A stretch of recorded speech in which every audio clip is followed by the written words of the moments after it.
என் அன்பு வணக்கம். இன்னைக்கு ரொம்ப இன்ட்ரெஸ்டிங்கான சுண்டைக்காய் வத்த குழம்பு தான் செய்ய போகிறோம். இதுக்கு தேவையான பொருட்கள் என்னென்னலாம் பார்த்துடலாம். ஒரு கைப்பிடி அளவுக்கு நம்ம சுண்டைக்காய் எடுத்திருக்கோம். அதுக்கப்புறம் ஒரு கைப்பிடி அளவுக்கு நம்ம சின்ன வெங்காயத்தை கட் பண்ணி வச்சுருக்கோம். அதுக்கப்புறம் ஒரு முழு பூண்டை இடித்து வச்சுருக்கோம், நல்லா உரிச்சிட்டு. அதுக்கப்புறம் ஒரு 3 தக்காளி எடுத்திருக்கோம். கொத்தமல்லி தேவையான அளவு, கருவேப்பிலை தேவையான அளவு, அதுக்கப்புறம் ஒரு 5 பல் முந்திரி எடுத்துருக்கோம். வேணும்னா யூஸ் பண்ணுங்கள், இல்லைனா ஸ்கிப் பண்ணிக்கோங்க. இது கொஞ்சம் போட்டால் டேஸ்ட்டாக இருக்கும், ரொம்ப சுவையாகவும் இருக்கும், ஹெல்த்தியாகவும் இருக்கும். அதுக்கப்புறம் இப்போ ஒரு மிக்ஸி ஜார் எடுத்துக்கலாம். அந்த மிக்ஸி ஜாரில் இந்த 5 பல் முந்திரி ஆட் பண்ணிவிட்டு, ஒரு 2 தக்காளி ஆட் பண்ணிக்கலாம். நம்ம இதை அரைச்சி எடுத்துக்கலாம். பாருங்கள், இந்த மாதிரி அரைச்சி எடுத்தாச்சு. இப்போ நம்ம இந்த சுண்டைக்காவை நல்லா இடித்து 2 இடித்து நல்லா கழுவிக்கலாம். நம்ம கட் கூட பண்ணிக்கலாம், ரொம்ப சூப்பராக இருக்கும். இப்போ அந்த சுண்டைக்காவை நான் ஒரு கடாயில் எண்ணெய் ஊற்றிட்டு,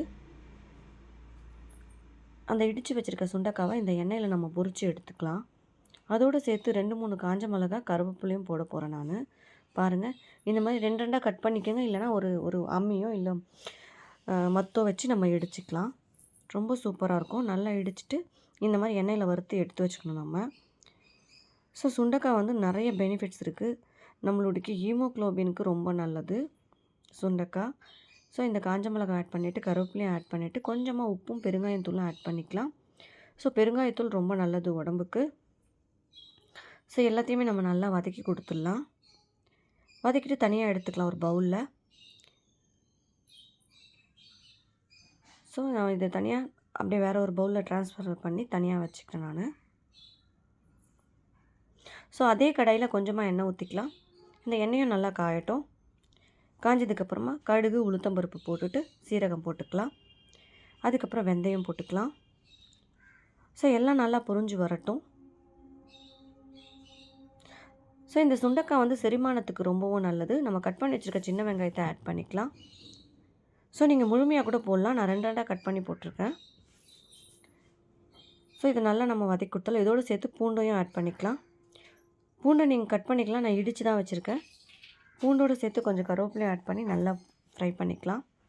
அதோடு சேர்த்து கொஞ்சமாக உப்பு ஆட் பண்ணிக்கலாம். நோய் எதிர்ப்பு சக்திக்கு ரொம்ப நல்லது சுண்டைக்காய். கிருமிகளை அழிக்க உதவும் சுண்டைக்காய். இந்த மாதிரி நிறைய விஷயங்கள் சொல்லிகிட்டே போகலாம். கொஞ்சமாக கொஞ்சம் உப்பு, பெருங்காயத்தை ஆட் பண்ணிக்கலாம். ஆட் பண்ணி நல்லா வதக்கி கொடுத்துட்டு, பேலன்ஸ் இருக்க அந்த தக்காளியும் ஆட் பண்ணிக்கலாம்.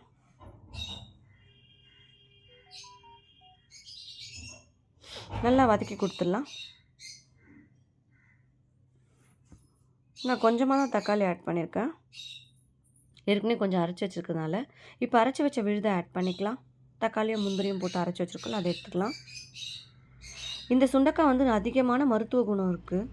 நம்மளுடைய வாய்ப்புண், வயிற்றுப்புண் எல்லாத்துக்குமே ரொம்ப நல்லது.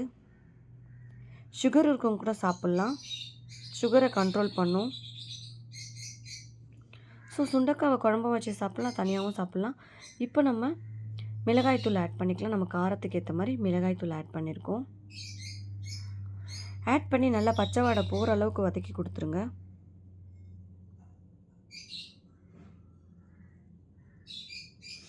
நல்லா எண்ணெய் திரிஞ்சு வரணும். அப்போ தான் நமக்கு நல்லா வதங்கியிருக்கு.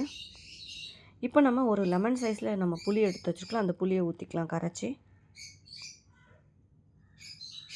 இந்த சுண்டைக்காவோட பூ, தண்டு எல்லாத்துலேயும் அதிக பெனிஃபிட்ஸ் இருக்குது. காய் முதல் இலை வரை அனைத்துலேயும் பெனிஃபிட்ஸ் அதிகம் இருக்குது. கண்டிப்பாக நீங்கள் வாரத்தில் ஒரு வாட்டி செஞ்சு பாருங்கள். தண்ணி தேவையான அளவு ஊற்றிக்கலாம். ஊற்றிட்டு நல்லா கொதிக்கட்டும். நல்லா கொதித்து வரும்போது நம்ம ஒரு மூடி போட்டுக்கலாம். மூடி போட்டு நல்லா கொதிக்கட்டும். அந்த மூடியை திறந்துட்டு அதுக்கப்புறம் நம்ம இந்த வதக்கி வச்சுருக்க சுண்டைக்காவை லாஸ்ட்டாக தான் ஆட் பண்ண போகிறோம். ஆட் பண்ணி நல்லா மிக்ஸ் பண்ணி கொடுத்துருங்க. சுண்டைக்காயில் கால்சியம், புரத சத்து, இரும்பு சத்து ஆகியவை அதிகமாக இருக்குது. இது ரத்தத்தில் இருக்க நச்சுக்களை வெளியேற்ற உதவுது. மோஷன் ப்ராப்ளத்தை தடுக்குது. சுண்டைக்காய் குழம்பு சூப்பராக ரெடி ஆகிடுச்சு. இதுக்கு மேலே கொஞ்சமாக கொத்தமல்லி தூவி நம்ம ஆஃப் பண்ணிடலாம். ரொம்பவும் டேஸ்ட்டான, அதிக மருத்துவ குணங்கள் நிறைந்த நம்மளுடைய சுண்டைக்காய் வத்த குழம்பு தான் சூப்பராக ரெடி ஆகிடுச்சு. நீங்களும் உங்கள் வீட்டில் இந்த மாதிரி ட்ரை பண்ணி பாருங்கள். ரொம்பவும் நல்லது உடம்புக்கு. குழந்தைங்களுக்கும் கொடுங்க. மீண்டும் மீண்டும் சுவைக்க தூண்டும் ஹானாஸ் கிச்சன் தமிழ். வேறொரு இன்ட்ரெஸ்டிங்கான ரெசிப்பியில் நான் உங்களை சந்திக்கிறேன். புதுசாக யாராச்சும் பார்க்கணும் சப்ஸ்கிரைப் பண்ணிவிட்டு பெல் ஐக்கானே கிளிக் பண்ணுறேங்க. தேங்க்யூ ஃபார் வாட்சிங்.